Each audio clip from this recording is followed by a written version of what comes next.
Good morning students, this is Usha from GK Jain High Secondary School. Today we are going to learn the topic moment of inertia in 11th standard physics. So you all have come across this word moment of inertia in our last topic, where the formula is given as I is equal to mr square. If I am going to consider a point mass, then I can write it as mi/ri square. So if I am going to consider a bulk mass, then I am going to consider my moment of inertia I is equal to summation over mi/ri square, where I can take the values from 1 to n. That is n number of turns we can consider this. The unit of moment of inertia is kilogram meter square, because the unit of mass is kilogram and the radius unit is going to be meter. Since we have square, so the unit of moment of inertia is going to be kilogram meter square, and we have learned the dimensional analysis. So by using that, the moment of inertia, the dimension formula for the moment of inertia is going to be ml square t power 0. So this is the unit for your moment of inertia in dimensional analysis. Now, how the moment of inertia works? Let me take example of two circles of same radius I am going to consider, right? Let I consider the center point to be the center of mass. I am going to consider more number of molecules are there over here, more number of small minute particles are present. So I am going to consider 4 masses. For the first particle, I am going to consider the 4 masses to be on the 4 corners. Okay, and for the second one, I am going to consider the molecules, that is the point's mass is going to be very much nearer to the center point, which is called as your center of mass. Now, which one will be moving fast? By small experiment, we can prove this. A thermocol in this shape we can cut in the form of a circle, and we can have marbles. 4 marbles we can keep it on 4 sides, and we rotate about the axis, that is the one. This is the axis. Along my y-axis I will consider. Now as the thermocol at the center, it can be rotated. So both the cases I am going to do the same thing.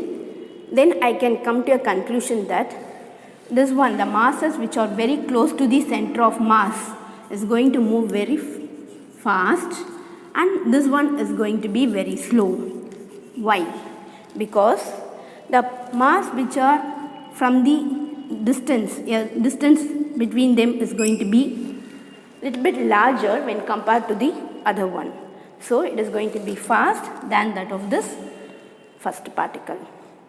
So this explains your moment of inertia. Now we will learn the moment of inertia of a uniform rod.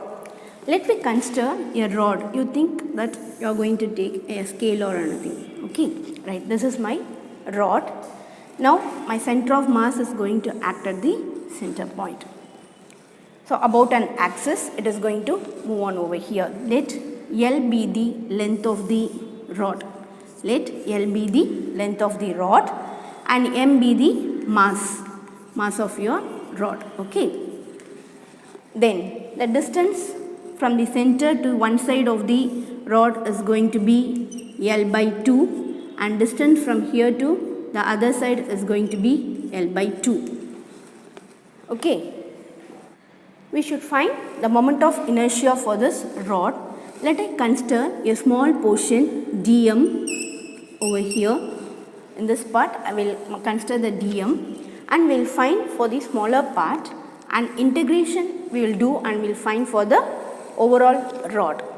So we all know that the moment of inertia at a particular point, when I want to do, it is going to be di. Di is going to be equal to dm into my x square value, because I am going to consider the smaller mass dm. Now I should find out what is dm. So what is my dm? For that I should find out what is lambda. Lambda can be written as m by L. Mass per unit length will consider as lambda. We can have here dm is equal to lambda into dx. I can write here for the lambda value, I'll get dm is equal to m by L into my dx value. Now I am going to substitute this value di here. So what I'll get, di is equal to m by L x square into dx value. Now as I told you, this is for the smaller distance I am going to do. If I want to get for the overall rod, what I should do? I have to integrate from the starting point to the ending point. Now we are going to do the integration. So when I integrate, I have to do it on both the sides. So we will get integral of di is equal to integral. So m, mass is going to be a constant and length is going to be a constant. It is not going to change. So I will take them from the integration later. So m by L into x square dx. I will write as such, and applying the limit from minus L by 2 to plus L by 2, because it moved from the left to the right side. So we will write it as minus L by 2 to plus L by 2. Right. So integral of di. So before I am going into this, I will give a formula which you all have learned in the max. Okay, integration max learned. So integral of x power n dx is equal to x power n plus 1 divided by n plus 1. So using this formula only, we are going to find out the answer. Right. So now what we will get? Instead of here, what is the meaning? It is going to be integral of I power 0 into di. I power 0 value is 1, which is equal to, what are the constant term? M by L integral minus L by 2 to plus L by 2 x square dx. So I power, so when I apply the limit, what I will get? I power 0 plus 1 divided by 0 plus 1, which is equal to, right, m by L. So x square, I will write, when I do my integration, x power 2 plus 1 divided by 2 plus 1, applying my limit minus L by 2 to plus L by 2. So we will apply this limit and we will find out what is our answer. Right. So what is my next step? I power 0 plus 1 means I will get it as I divided by 0 plus 1 is 1. So I by 1 is going to be I on my left hand side. What happened to my right hand side? Which is equal to m by L into x power 3 divided by 3, applying the limit minus L by 2 to plus L by 2.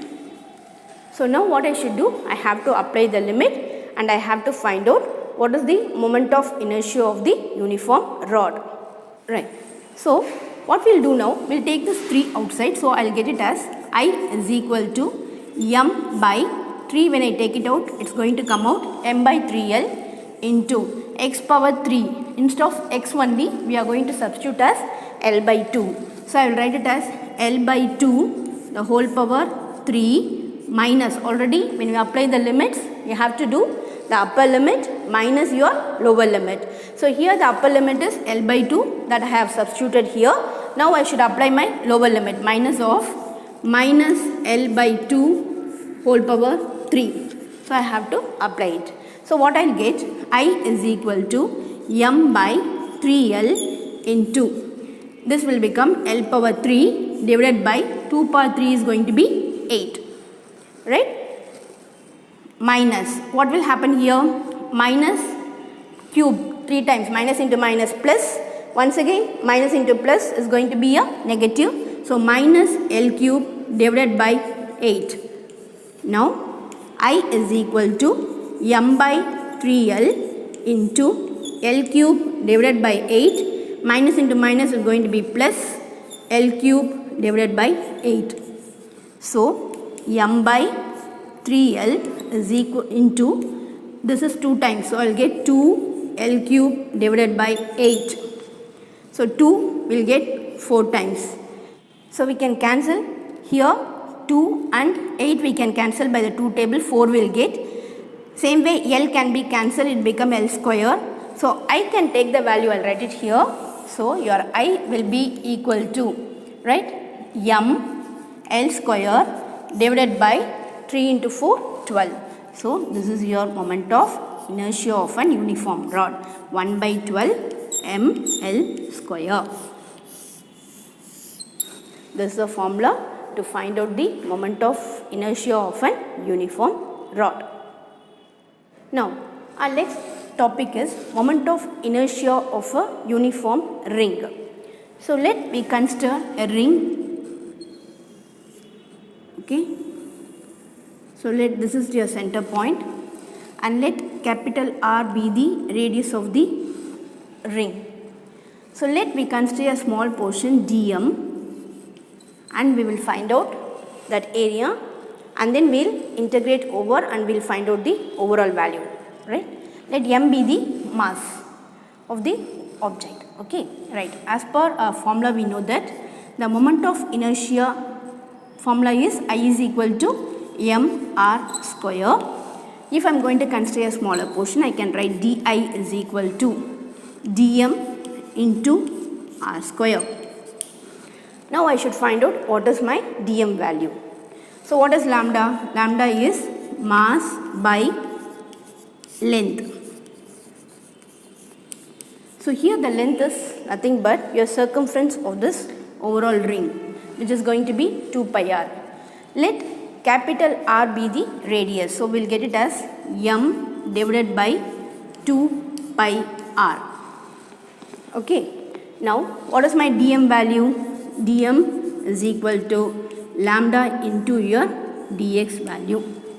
Now we got dm is equal to lambda into dx. We have to substitute the lambda value. So what we'll get? dm is equal to m by 2 pi r into your dx value. Now we can substitute this dm value in di. So I'll get di is equal to m by 2 pi r into, here the radius is going to be capital R, so I'll write it as r square into your dx value.